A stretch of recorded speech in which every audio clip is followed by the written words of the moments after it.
আসসালামু আলাইকুম সবাইকে। আজকে টমেটো গাছ দেখাবো কতদিন টমেটো আসে। টমেটো গাছ রোপণ করে পানি দেওয়া হচ্ছে।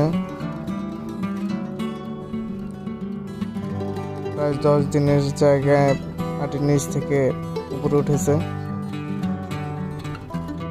মাত্র 2টি পাতা ধরেছে 15 দিনের মধ্যে। দিন যাবে আর বড় হবে।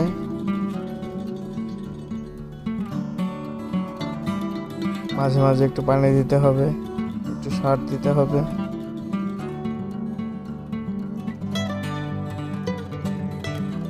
24 দিনের ভিতরে গাছ ঝরঝরা হয়ে গেছে।